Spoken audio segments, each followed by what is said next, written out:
Hello everyone, let me tell you about the sponsor for this episode, and that's italki as usual. italki is a great solution if you or someone you know is looking for one-to-one lessons with a qualified teacher in a flexible and personalised way over Skype. Find an italki teacher to help with your spoken fluency, your vocab, grammar or pronunciation development, or specific things like job interviews or exams. And when you buy some talking time on italki, they will send you a voucher for a free lesson. To get that offer, go to teacherluke.co.uk/talk or click an italki logo on my website. You're listening to Luke's English Podcast. For more information, visit teacherluke.co.uk. Hello everyone, welcome back to the podcast. I hope you're well. In the last episode, you heard me talking to Amber and Paul. I hope you enjoyed that. It was lots of fun.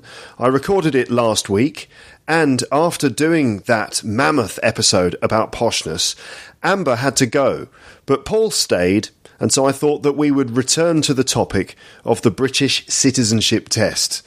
We talked about this last time in episode 527 when Paul took the test on the podcast and failed. I still had some other bits and pieces that I wanted to cover in the episode, including a stand-up routine about the citizenship test and also an article in The Telegraph. Both of those things include their own citizenship tests. So let's see if Paul can pass them. Be prepared to be either shocked or amazed by Paul's knowledge about British things in general. And also, we end up taking a citizenship test for the USA. And to see if we pass or not, just keep listening.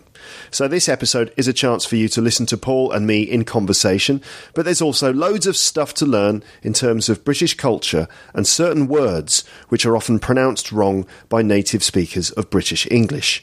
Check the page for this episode where you will find links to the various tests and videos that we're talking about.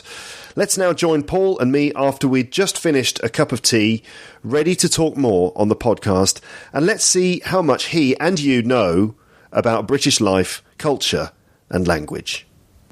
English. English. English. English. Yes. English. English. English. English. English, dude. English. English. English. English fish. English. English. English. English. English. Plain English, creep. English. English. I speak English now. Yes, I learned.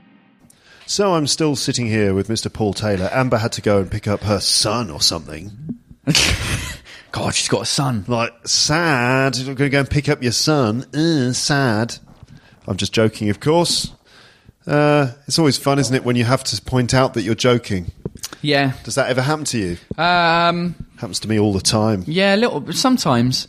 It's not very good if you have to say, I'm only joking, because it means A, people didn't find it funny, and B, they didn't notice that you were joking. Yeah, I feel like it's a very English thing that we have this sarcasm and this way of being cynical. Yeah.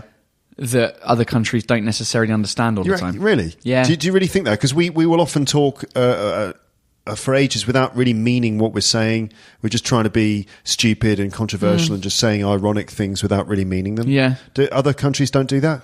I don't know. I don't think they do. I always have this thing with Americans. Not that I do, but it's kind of a well-known thing that Americans have a difficult time understanding when we're joking or understanding our thing. You know, when they'll take us seriously without understanding that we're just we're not being serious. It's either with sarcasm or the kind of not serious. Like you'll say something really horrible. Yeah. And obviously you're obviously not thinking that. Do you know what I mean? Yeah, totally. I've had experiences like that. I remember once. At the university where I used to teach, there were staff from England, staff from Australia, staff from America. And I remember I was standing around with this Australian guy. And they're the best Australians. I love their sense of humour. And I was with this Aussie guy who was really funny. And this American girl who was like this kind of youngish student who was in France doing a 1-year placement or something like that. And she was a very earnest American girl, and me and the Aussie guy were just talking shit and not really meaning anything we were saying. And she just had no idea. She was just standing there like trying to keep up with us, and she had no She just, what you want is someone to just join in the banter. Yeah. So I can't remember what it was we were talking about. Probably, anything, like we're just standing there trying to get coffee and just making fun of the coffee and just saying stuff in a deadpan way. Yeah. And she was looking at us like, do you mean what you're saying? Yeah, or not? we did that with Addie, Your wife. My wife, yeah. One of the first time. This is 10 years ago now. One of the first times I introduced her to my mate Chris. Yeah. Who you met, tall ginger guy. Yeah. Who is very quiet, very serious, but is very funny as well. At one stage, we were sat around the pub in England, and he was like, I can't remember how it came up in conversation, but basically he said to her, "Yeah, you need to be careful because Paul can get quite violent sometimes." Completely serious, and you could see her face drop, and I was like, "All right, cool, I can see where this is going." Yeah. So I was just like, "Well, Chris, why I didn't why did you bring this up so early? Like, what are you talking about?" And then she started getting really worried, and Chris was like, "Yeah, like he used to beat the crap out of his old girlfriend, all this kind of stuff," and. And I'm like, well, it wasn't all my fault, And so we're going along with this conversation, yeah.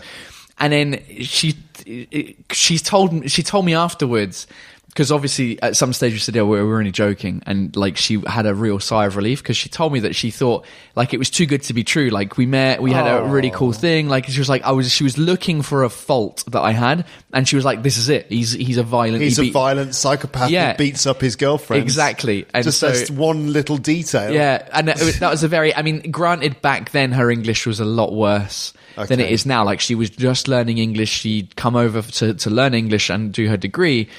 But now that she's, I've introduced her to a lot of UK stand-up comedians, she gets that humour now. Yeah, okay.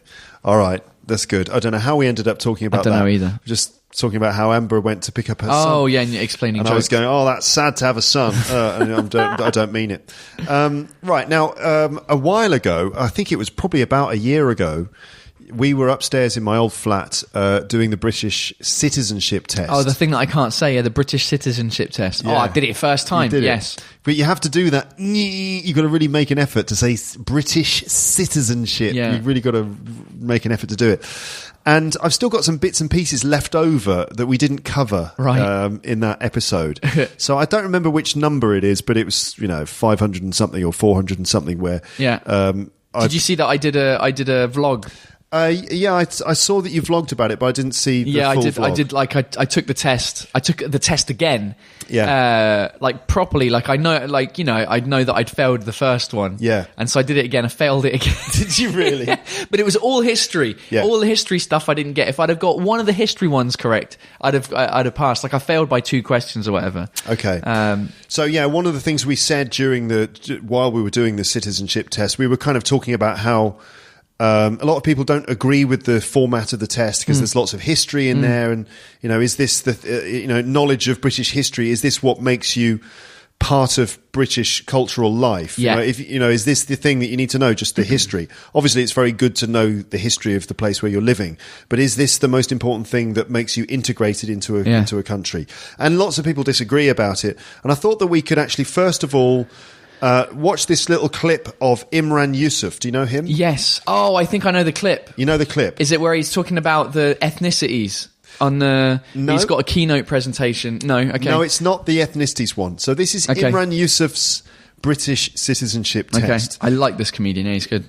He's of Pakistani origin. Mm-hmm. So I did an episode recently about Paul Chowdhury. Oh yeah, I saw that. I haven't listened to it, but did you play one of his? I played one of his live at the Apollo routines, where he's talking about you scrounge your little slag. Yeah, when are you going to move out? You scrounge your little slag. And take your kids with you. Yeah, exactly. Yeah. And also the bit where he's going, I think to break down raal barriers, I think we all need to put on the accent the person we're talking to, and he's in the one butter chicken. One butter chicken. Do you want dick sauce or no dick sauce?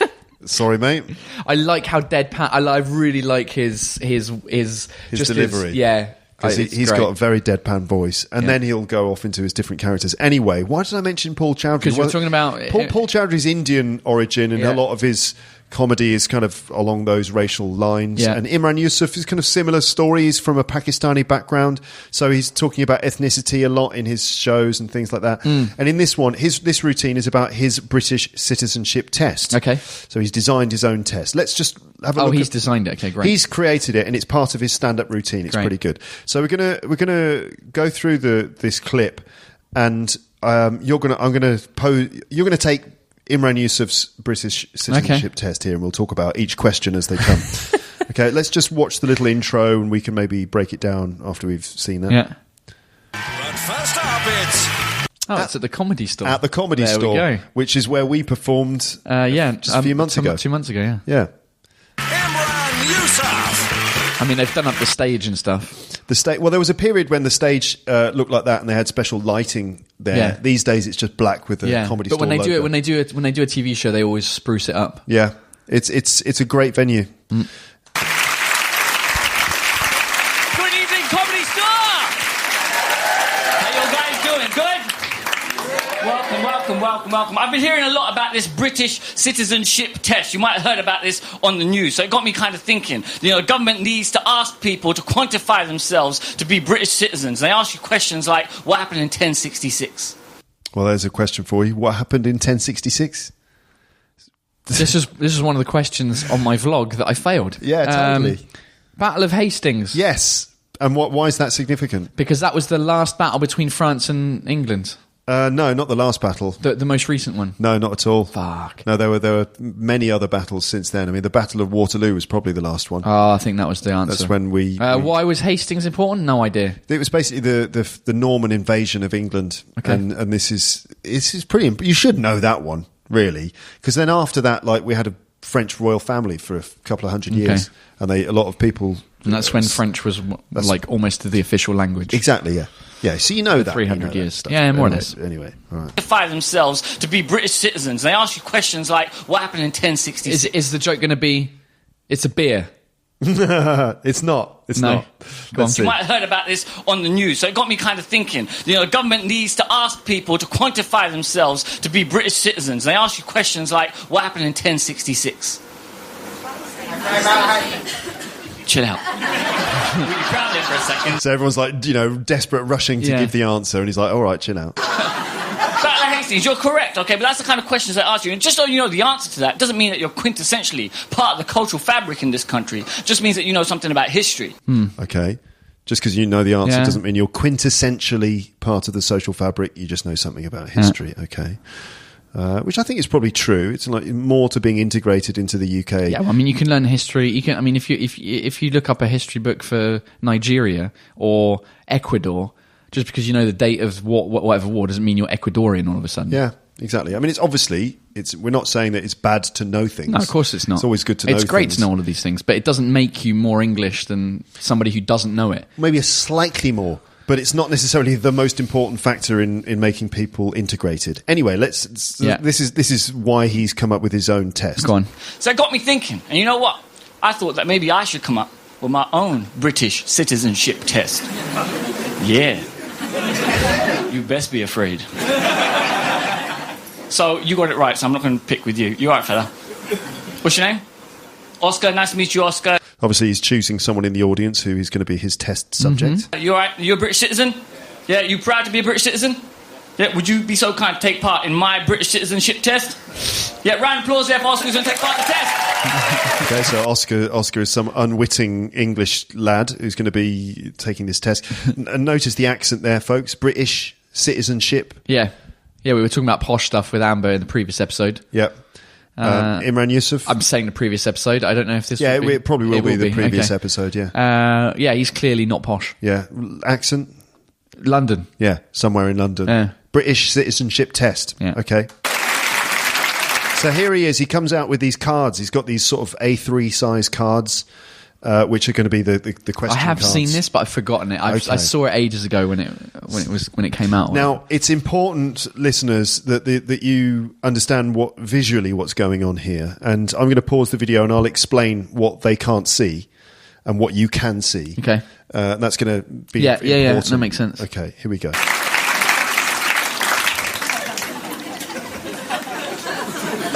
The This costs 20 quid to laminate. You better laugh. Wait, what did he say? He said it cost 20 quid to laminate, £20 to laminate, so you better laugh. It's basically a book binder that's made out of laminated paper that's probably A3. I think it's A3 sized paper. Yeah. You just laminated and made it into a book with a spiral. Laminated? Laminated, plastified. Covered in plastic. Covered in plastic. Yeah, if you're serious about having a piece of paper and you want to keep it, you laminate it, right? Yeah. You have it laminated. You just cover it in like a plastic. Exactly. Put it through a laminating machine. So he's had his British Citizenship Test booklet laminated. So yeah, it's cost 20 quid to laminate. You better laugh. Now, young Oscar, I'm going to show you some words, right? Don't worry, they're all in English. And all you got to do, Oscar, is say them in the correct British way, right? Now, if you say them correctly, everyone's going to give you a cheer.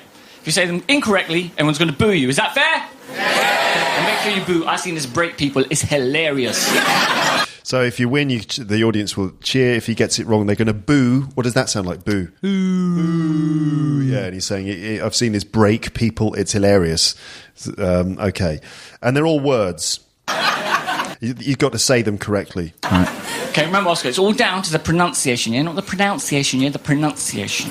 Do you notice that? But yeah, not the pronunciation. Is that how Americans say it? No, it's just how a lot of sort of so-called uneducated people say pronunciation. Pronunciation. It's actually Even though it's spelt pronunciation. It's spelt pronunciation. And the verb is to pronounce. But the noun is spelt pronunciation. Idiots. So you can totally understand why someone would say pronunciation. Yeah, I guess it makes sense. Yeah. It makes sense. It's logical, Yeah, considering the other words are pronounced like that. But no, it's pronunciation. And the English language. And certain, let's say... The English language! Some snooty people would look down their nose and go, actually, it's pronunciation, not pronunciation. Yeah. Mm-hmm.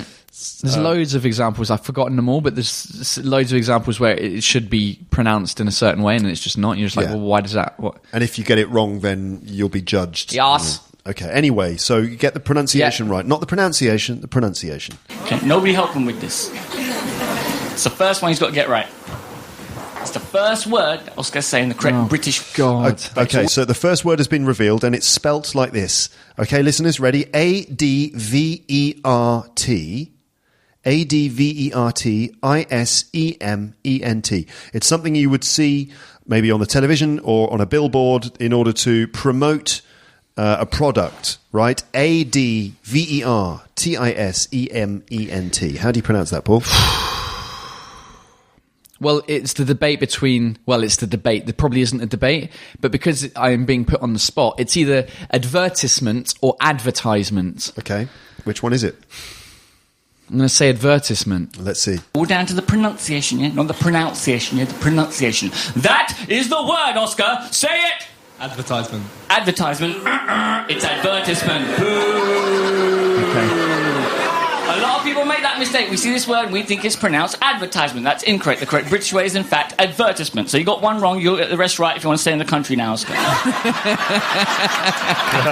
What was that line he said? He goes, you got one wrong, you got to get the rest right if you want to stay in the country, son. Okay, which is quite funny considering he's like this, from an immigrant background. Yeah. And, well, all right, I got it right. I'm happy with that. You got it right. Yeah. Advertisement, folks, not advertisement. Although you might hear that in the States.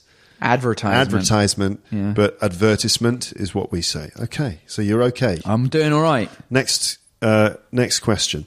Oh my God, the irony. The irony. Because he's from Pakistani background. He's from Pakistani background, talking about sending other people home or whatever. Okay. He's clearly enjoying doing this very much, which you can understand. There's some people not laughing, I know. Right, here's the next one. You got one wrong, you got two more to go, okay? This is friends looking real serious now, so I'll help you, mate. I'll help you. I'm going to Google it on my smartphone. Right, here's the next word. I like how I'll Google it on my smartphone. It was a joke that was... Yeah. When was this published? 2014, yeah, but I reckon that's probably from about 2009 or 10 or something when smartphones just started coming out. When it was possible to Google something on your smartphone. Yeah. And saying, I'll Google it on my smartphone was a hilarious thing to say. Yeah, well, and also because not that many people... It was probably a phrase that that people who had money were able to say, like, Right. I'll Google it on my smartphone. Yeah, Anyway. yeah. All right. Okay, here comes the next the correct word. British way. Wait Remember? a minute. Don't say it yet. So this, folks, this word is spelled SCHEDULE.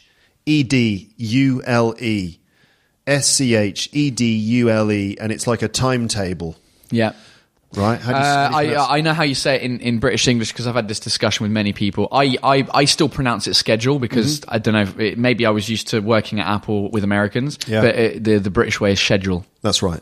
So technically, I think we might have had this discussion on your podcast, and you gave me shit for.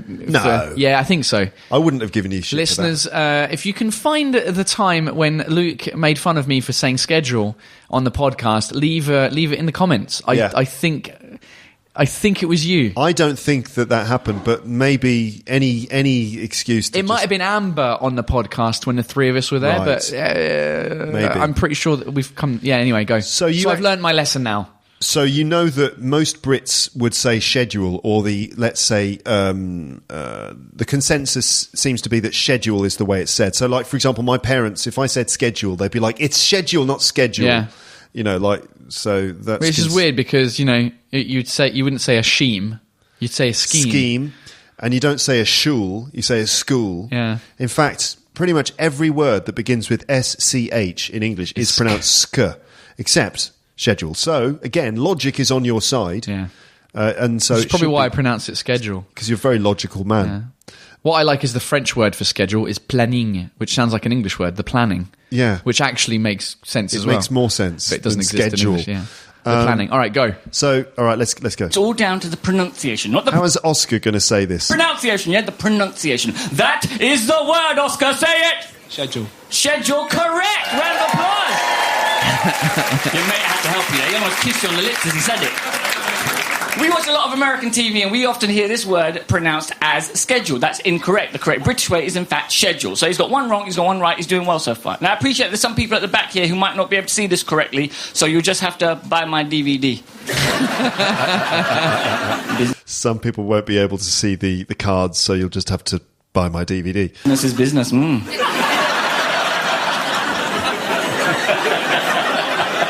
Business is business, he says, in a slightly kind of stereotypical, I guess, Pakistani way, like a Pakistani trader in a market or something. Business is business. Here's a final one that Oscar say correctly in the correct British way, okay? Nobody helping with this. It's the final one. It's all down to the pronunciation. Not the pronunciation yet. Okay, so this word is spelled SOCCER. It's the name of the most popular sport in the world that was arguably invented in England. We like to think so anyway. SOCCER. Paul? Yeah, so this is a comedy show, so I'm anticipating what's going to happen. Yes. Obviously, the correct pronunciation is soccer, because there's only one way to pronounce it. Yeah. And I'm guessing that's what Oscar's going to say. He's going to go soccer, and Imran is going to go, it's football! All right, let's see. This is the word, Oscar. Say it. Soccer. Soccer. No, we call it football. Get out. Sorry, we call it football. Get out. Yeah. Yeah, that's like the biggest. If you think about Americans and English people, often the always the things that come up in terms of difference of languages is the famous phrase "you say tomato, I say tomato," so Yeah. tomato, tomato. Yeah. But the other one is soccer and football, where if English people are like, yeah, but you use your foot and you're touching a ball, so that's why we call it football. Yeah. You know, and so we try and be condescending Yes, to exactly. Americans that way. So they call it soccer because their version of football, they throw it. And the other one that comes up is trousers and pants, Right. which is always the thing where people are like, oh, in England we say pants for underwear and trousers for the outerwear. Yeah. But in America they call them pants for the outerwear and underwear for the underwear. With hilarious consequences. Yeah, exactly. Like there was an interview with somebody in the UK interviewing Johnny Depp. At some stage, I don't know if you've seen the clip, but the interviewer asks Johnny Depp, I don't know in what context, but it's like how often do you go without washing your pants? Which for English people means how long do you wear your underwear without washing them? Yeah. And he says about 4 weeks or a month. Yeah. Because he's understood Trousers. trousers, which, you know, is still a bit weird. But If you're Johnny Depp and you're kind of a rock and roll kind of person, you might go 4 weeks without washing your trousers. yeah, anyway, so that's like, oh, hilarious, trousers, pants, haha. Ha ha ha, what fun we had. Exactly, okay. But do you know soccer? It's actually an English word. Did you know that? Do you know what it means? We used to say soccer. Do we? Yeah, we used to. No, what does it mean? Soccer is short for association football. Oh.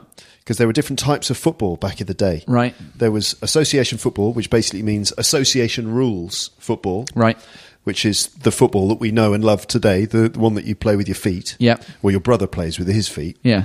And then there was other types of football, like rugby football. Yeah, that's why there's I never understood that. Like RFC, whatever the club is, rugby football club. Yeah. Like there's a bunch of rugby clubs called RFC, which is called the Rugby Football Club. FC, meaning football club, yeah, because... Like Arsenal FC, but I can't remember what it is. There's one called something RFC. It's a rugby club, but yeah. I don't know. But anyway, there was a time when we used to call it association rules football and rugby football, because rugby was a version of football that was played at Rugby University. Right. And also there was gridiron football, which is American football. Right. Which is played on a gridiron, which is basically a pitch with lines down it. Yeah, okay. Because you've got to make progress along the pitch. The gridiron football. And gridiron football is just, in America, it's just football. Uh-huh. And for us, football is association football.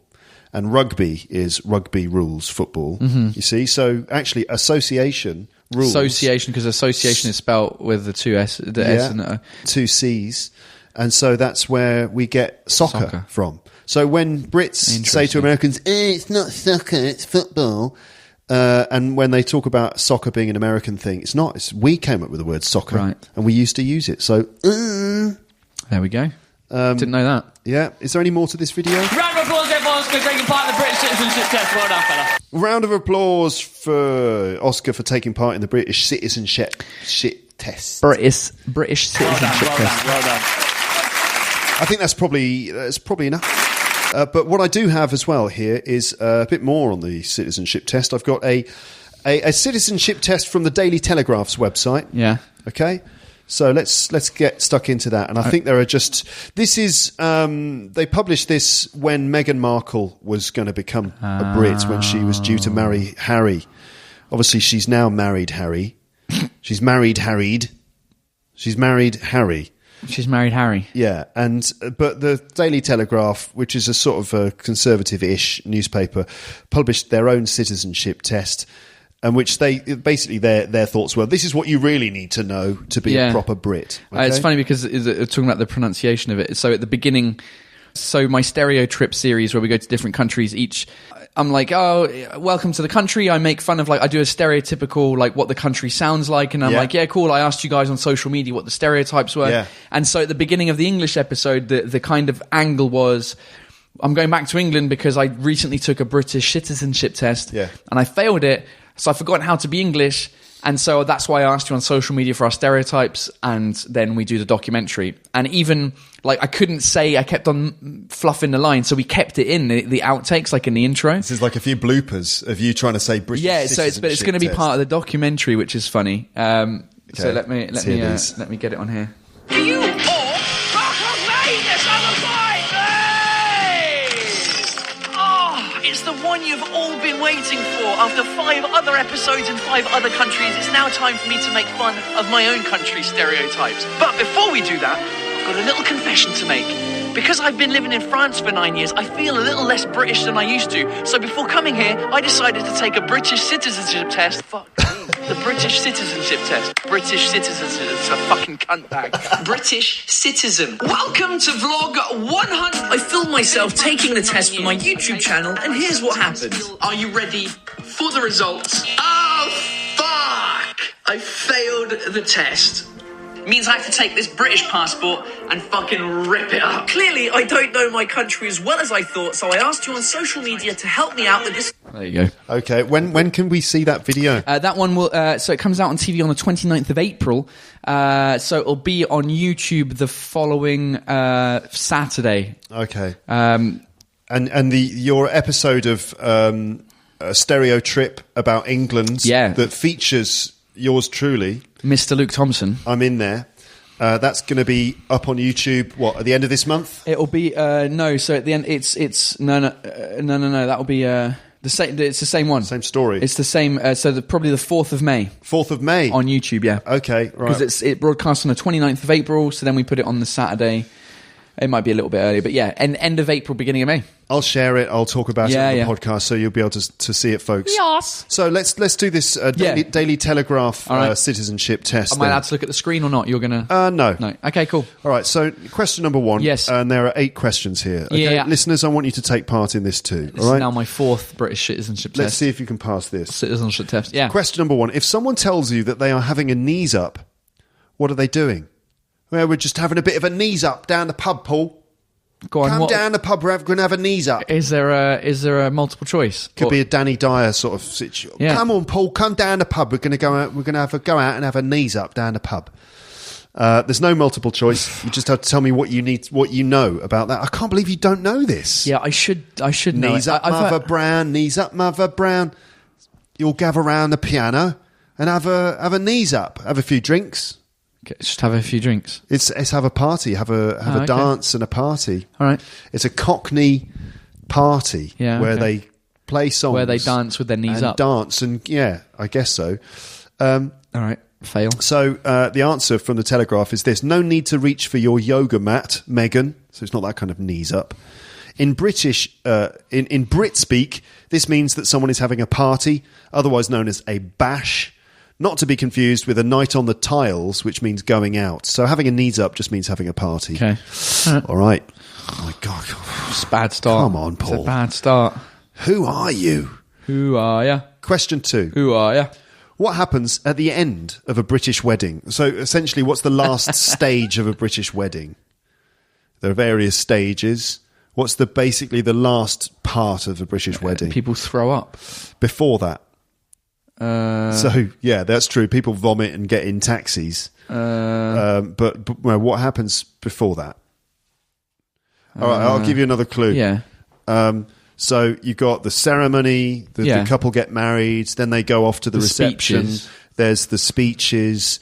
There's the dinner. Yeah. Dancing. Okay. That's the answer. Isn't that the same as every wedding? I've been to an American wedding, a French wedding. They're all the same. They all dance. Yeah, that is definitely possible. That it's the same in every country. Stupid question. And this is the Daily Telegraph just going, in Britain we all just dance, don't we, at the end of a wedding? Well, so does everyone else. Yeah. It's not unique to you. And they've said a cheesy song will come on. Yeah. So if you're marrying a British man surrounded by his relatives and friends, this is the stuff you really need to know.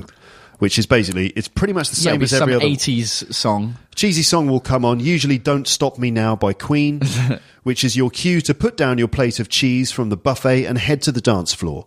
Here, you'll be expected to dance alongside a drunken uncle and a toddler, that's a small child, in the most uncoordinated and delirious way possible. Yeah.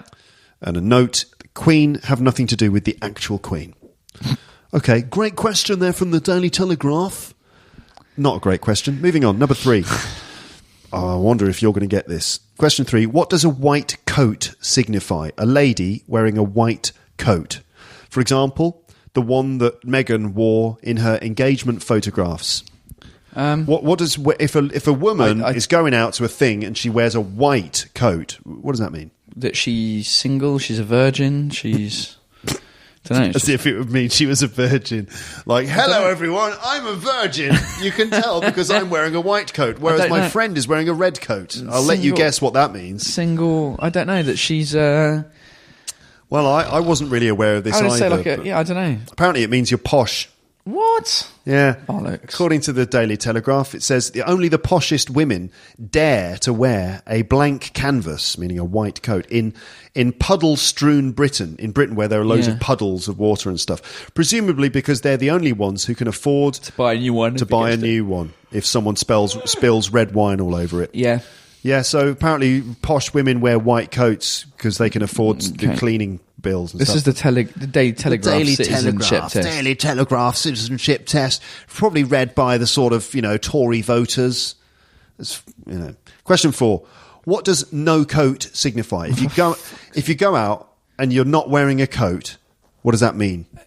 That you're a slag and you can't afford the coat check at the nightclub. That's not exactly it. Which part of the country do you come from if you go out without a coat? North. In the north, yes. Correct. So it means that you're northern. It's scientifically proven that northern British women don't feel the cold. It's something to do with the fact that they grew up with so much cold that they somehow became immune to it.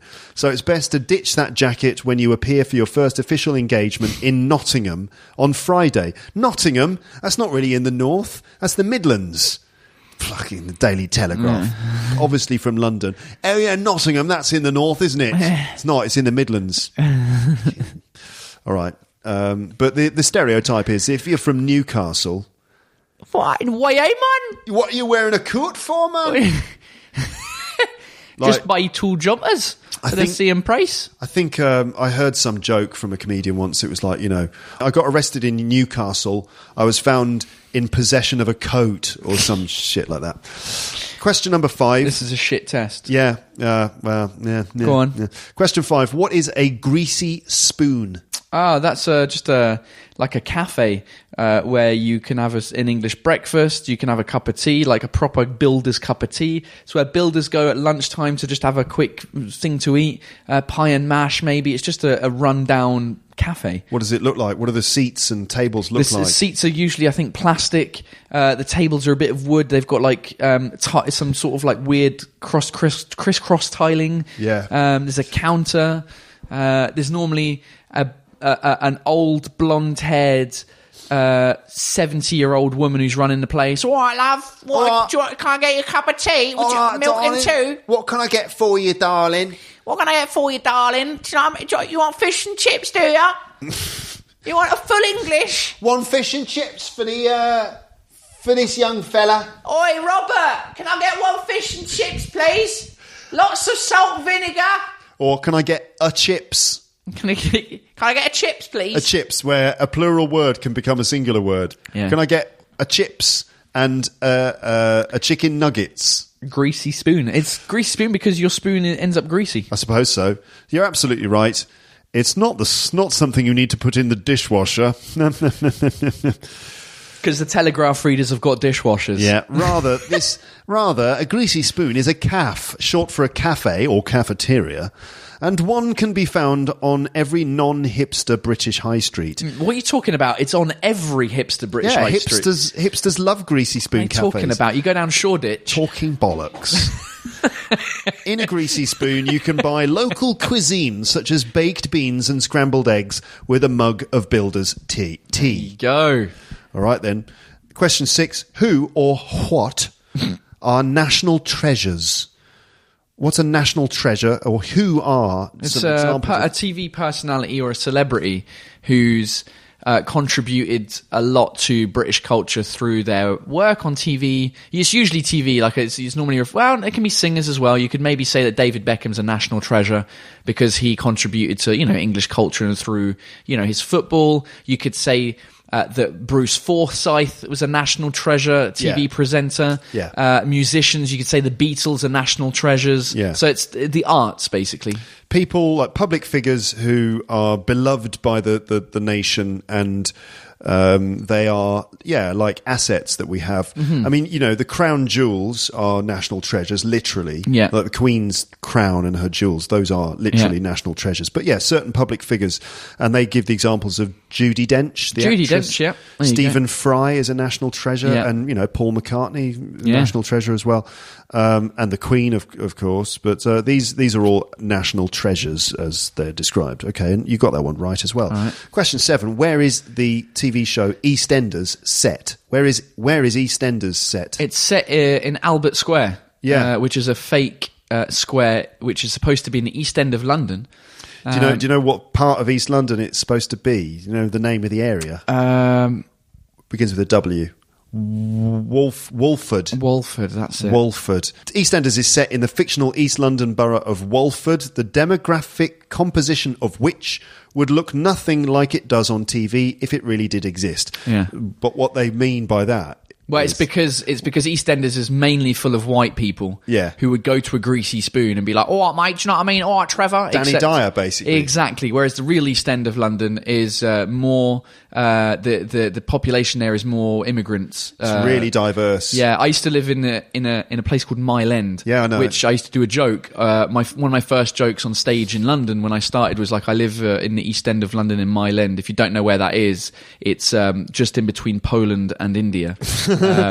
Because a couple of 100 meters down the road in Whitechapel is a very heavily India community, and to the west in Stratford was where all the Polish people who built most of London, most of the Olympic modern Village, London, yeah, the Olympic Village, all the new buildings in London, all built by Polish people. Yeah. So yeah, that was the joke. So yeah, the mix of people would be completely different. Okay. But they're still sticking to like, the East End, like films like Snatch or Lock, Stock and Two Smoking Barrels. That's what they want to keep the image of East London being like, oh, it's just white people who haven't got much hair, who've got fat bellies, and because they hang out at the pub, and it's just not what the East End of London's like anymore. It doesn't look like that anymore, does it? It's either Indians, Pakistanis, Eastern Europeans, or hipsters. Yeah. Okay, there you go. So nothing like EastEnders. So EastEnders is like some sort of... when it started, it was probably quite true. When it started in the mid-80s, it would have probably been not too dissimilar to that. But now it's completely different. Changed, hasn't it? Yeah. All right. Okay, and final question. I like how they didn't talk about Coronation Street because it's a Telegraph based in London. Telegraph, London, you know. Nobody watches Coronation Street. What? Coronation what? Coronation, areas. Emmerdale. All they probably think is Angel. Coronation Street, just northern, isn't it?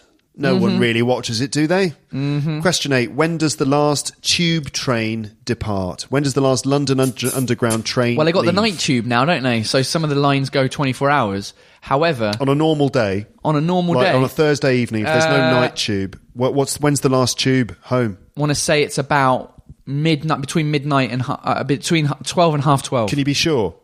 Can I be sure? Can you be sure for exactly when the last tube train is?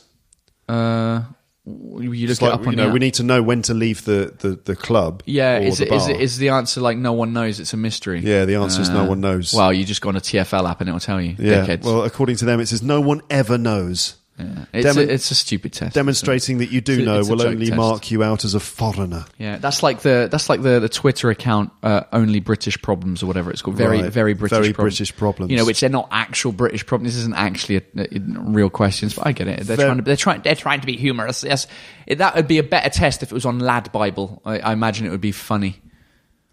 If it was on the Lad Bible, Yeah, because they're probably. trying to be funny, but they're failing at it. Right, okay.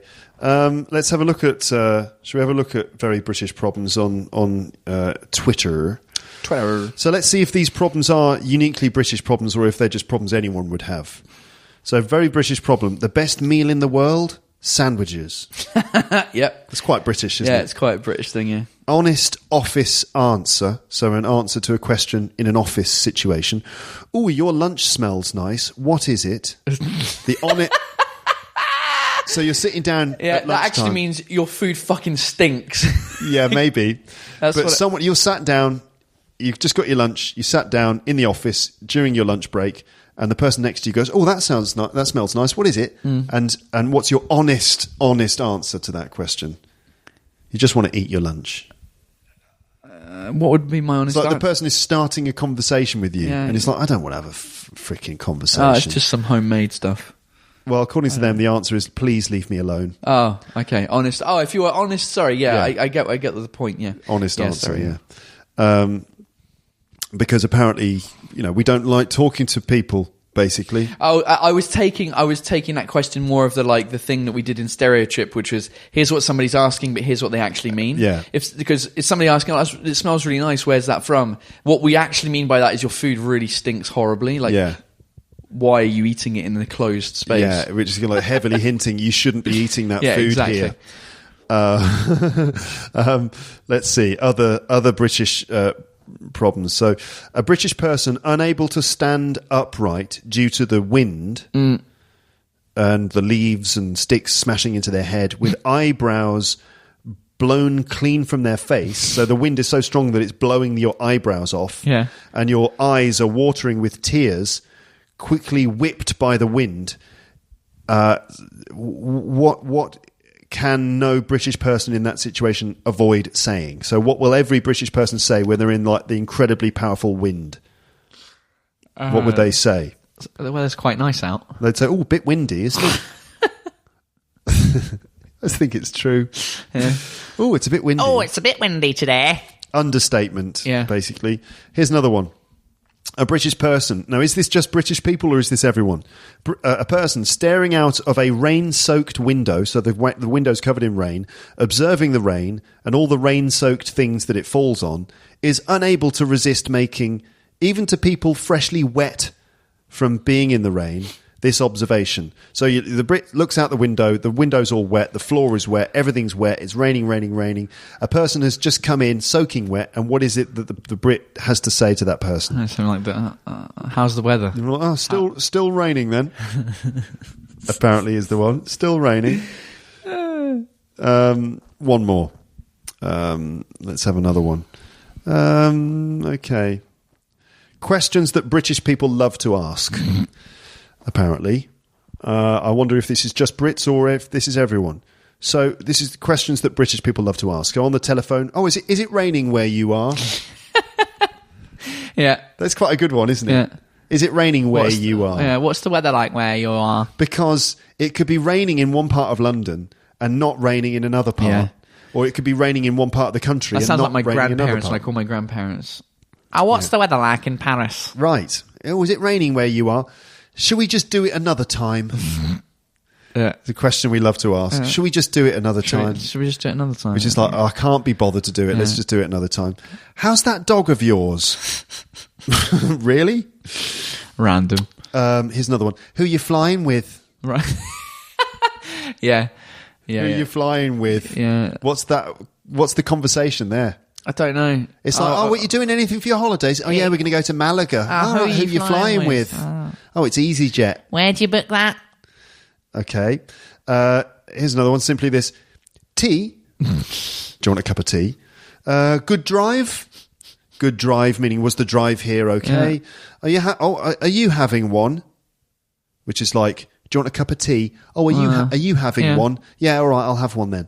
Is it a bank holiday tomorrow? It's quite a good one because, like, you know, sometimes we don't know. So, did you have a good night in the end? Which is, you would say that when you met someone in the evening, maybe at 9 or 10 o'clock, and you had a drink with them. And then they were like, oh, I'm going off to another night. And you say, what are you doing? And they say, we're going to go to a club. And you say, oh, I'm just going to go home. I've got work in the morning. Yeah. And then you see them a couple of days later and you say, so, did you have a good night in the end? Yeah. Mm-hmm. We're very good at small talk. And finally, another question we love to ask is this. Does it come with chips? Because apparently we like to have chips with everything we eat. There you go, folks. There's some of the questions you need to ask if you want to be British. That's right. And some of my listeners are on a mission to be British, so there you go. Yeah. I mean, slowly... Just apologise all the time. Just say sorry. Yeah, sorry for everything. For everything. Like sorry and after you. That's right. In the British Citizenship Test... It's a struggle to say that. Yeah. There should be an option, like if it's multiple choice. If it's like, you know, what happened in 1066? Was it A, the Battle of Waterloo, B, the Battle of Hastings, C, just another battle, or was it D, sorry? Everyone should just tick sorry. It's like, congratulations, you are now British. Sorry, you're now British. Yeah, that'd be the real test. Just like, sorry, I'm sorry. Yeah. Well, thanks, Paul, for taking part. Yeah. But, and failing again. Yeah. We should do another country's citizenship test for a laugh, like the US citizenship test. Like, you know, quite, you know. Do they have one? I don't know if they do, but I'm sure someone's made one. Hold on a minute. I'm going to have a little look. See if I can quickly bring one up. Yeah. So this is from the WashingtonTimes.com. Go on, Em. US citizenship, could you pass? All right. All right, it's going to be tough. We're not going to get these right It's at all. like the adverts. So, 24 questions. Go on. We'll just do a few. Who is in charge of the executive branch of the US government? I think I know. Are they looking for a person or a title? It's either the president, the chief justice, the speaker of the house, or the majority whip. Say what was the question? Who's in charge of the executive branch? I'd say the president. No? You got the executive branch, you've got the legislative branch, and what's the other one? There's a third branch. I don't know. Legislative, executive, and judicial, I think. Maybe. Which is It's not judges. legislative. It maybe is legal, also legislative. yeah. I think it's the president. Go on. Yes. Bow. Correct Next. answer. How many US senators are there? 50, 100, 200, 435.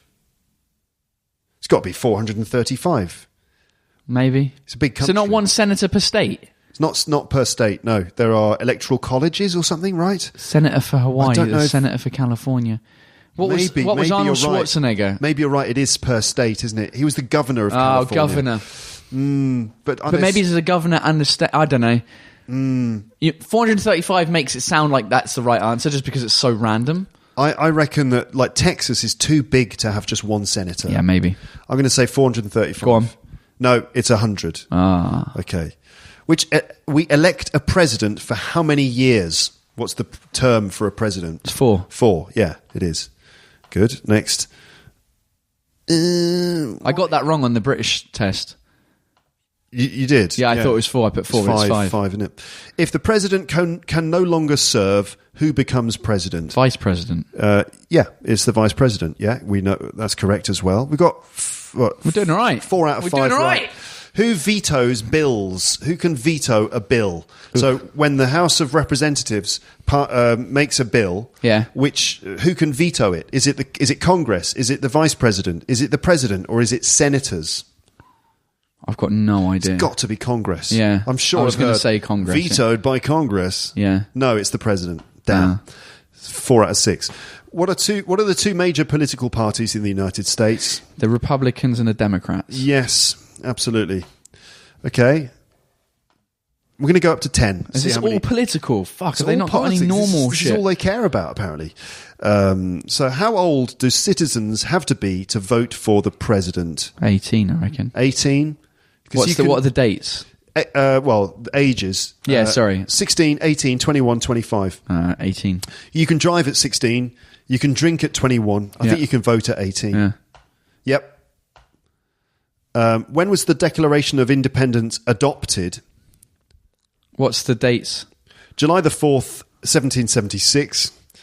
January the 1st, 1800. December the 7th, 1941. Or May 25th. July the 4th. Of course it's July the 4th. Well, no, that was 17. Independence. I don't know if that... Yeah, it's Independence Day. That's when the Declaration of Independence... Oh, Declaration of Independence, yeah. Yeah, it's July the 4th, 1776. Who was the first president? Is it Thomas Jefferson, Abraham Lincoln, George Washington, Benjamin Franklin? George Washington. Go on. Is the correct answer. Okay. What ocean is on the west coast of the United States? The Pacific. Easy. Flipping heck. There we go. Some of the easy questions. What's going on? What happened to the quiz? Oh, it's still going. I mean, there's 24 questions. All right, go on. We'll go. Okay. Capital. DC. Washington, DC. Capital. Why does the flag have 50 stars? One for each state. Correct. Okay. Right, come on. When do we celebrate Independence Day? We July know. the 4th. We just done this. 4th of July, for God's sake. The idea of self-government is in the first 3 words of the Constitution. What are those words? Is it we the people? Is it make no law? Is it be it resolved? Is it life... We the people, I think, isn't it? I think it is. Is it that, or is it life, liberty, happiness? It's we are the people. We the people. Yep, correct. What is the economic system in the United States? Capitalist, communist, socialist, barter. Capitalist. Capitalist. All right, little advert there. Skip through that. We elect a US senator for how many years? 2. Is it? Or 4? 4. I'm going to say 4. Go on. Because I think that they're 2. You got elections for senators and stuff. 2 years after the president. 2 years after I'm saying 4. No, it's 6. 6. 6. Damn. Is that the third or fourth one we got wrong? I don't know. Out of 16. Don't know. If both the President and the Vice President can no longer serve, who becomes President? The Speaker of the House, the Chief Justice, the Secretary of the Treasury, or the Postmaster General? I think it's the Chief Justice. I think it's the Speaker of the House, Is but it? let's see. Yes, it's Good the work. Speaker of the House. How many justices are on the Supreme Court? How many Supreme Court justices are there?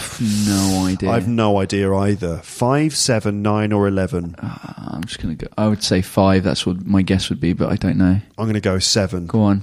It's 9. 9. Okay. But I think we've missed that question because we haven't. When you click next, it changed from 18 to 19. Yeah, because we haven't missed anything. I think you had to hit X No, on it's the okay. advert. All right, It's all right, okay. all right, We all haven't. right. Who wrote the Declaration of Independence? George Washington, Abraham Lincoln, Thomas Jefferson, or Franklin Roosevelt? Was it Jefferson? It was Jefferson. Okay. Who was president during the Great Depression and World War II? Is it Richard Nixon, Woodrow Wilson, Andrew Jackson, or Franklin Roosevelt? It's Roosevelt. It's Roosevelt. The only reason I think that is because there's a station in Paris called Franklin Roosevelt. Yeah.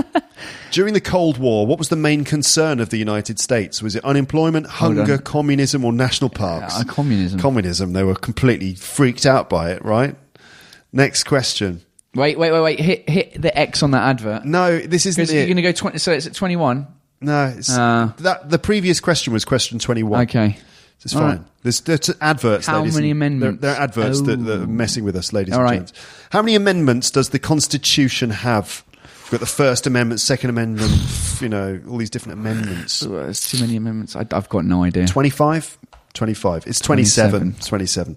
Who is the current Chief Justice of the United States? Oh, When was this changed? When was this named? I've no idea. John Roberts, William Rehnquist, Ruth Bader Ginsburg, or Clarence Thomas? None of those names ring a bell.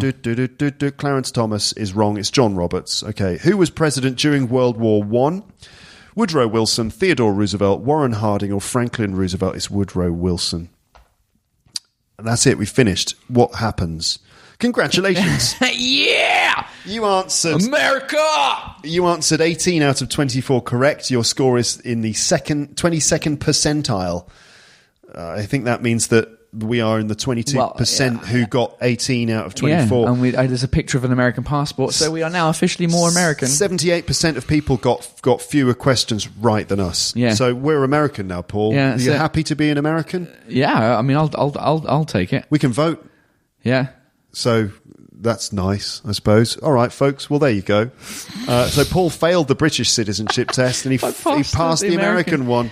What does that tell you? I've no idea. Oh my God. It tells me that those tests are bullshit.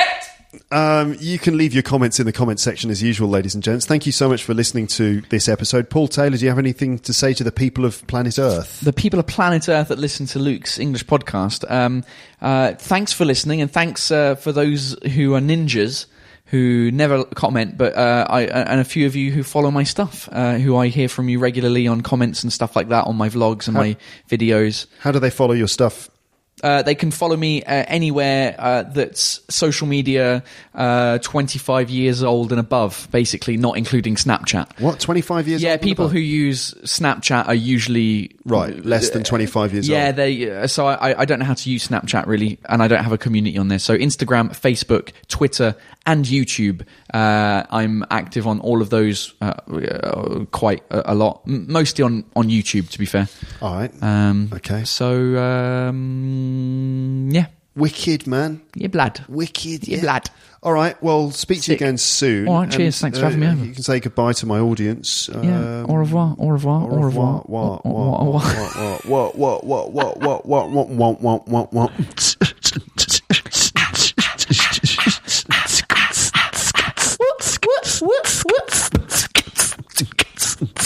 Boots and cats and boots and cats and boots and cats. Ladies and gents, thanks for listening. Speak to you again soon, but for now, goodbye. Bye.